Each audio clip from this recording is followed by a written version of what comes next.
On July 25th, the first Deputy Secretary of State, Wendy Sherman, led a delegation to China and arrived in Tianjin. Those who come are not good, and those who are good do not come. Before coming to China, the spokesman of the United States State Department said that Sherman's visit would start from the position of strength and have frank exchanges with China. At the same time, the United States also announced sanctions against 7 officials of Chinese central government agencies stationed in Hong Kong. China immediately launched the Anti-Foreign Sanctions Act, announcing that it would sanction 7 United States personnel and entities in accordance with the law, launch a strong counterattack against the United States, and resolutely safeguard national dignity and core interests. Teach a lesson to American hegemony. On the second day of Sherman's visit to China, CFA, Vice Foreign Minister in charge of China-United States relations, held talks with Sherman and put forward 2 lists to the United States side. An error correction list.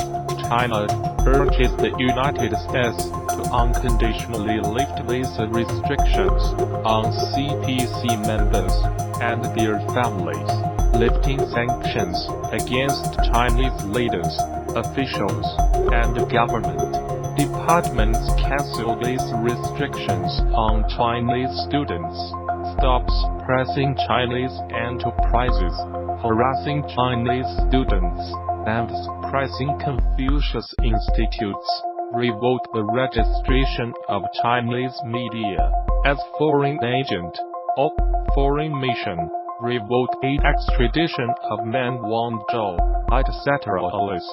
Trip key cases of concern to China.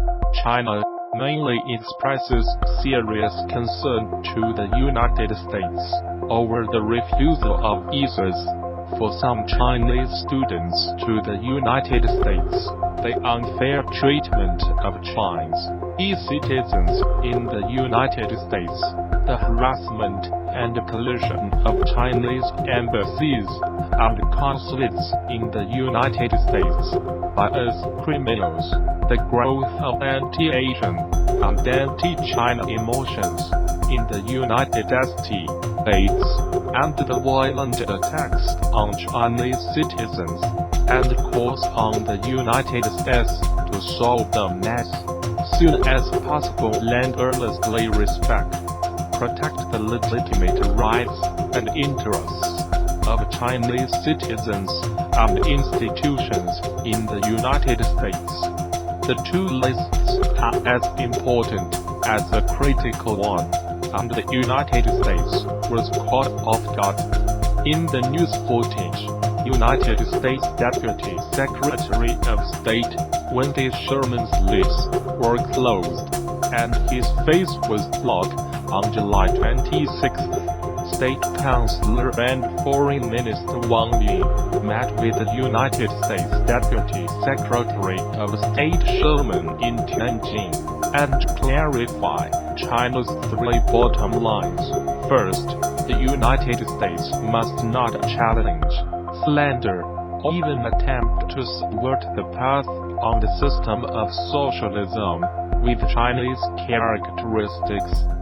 Second, the United States must not try to obstruct or even interrupt China's development process.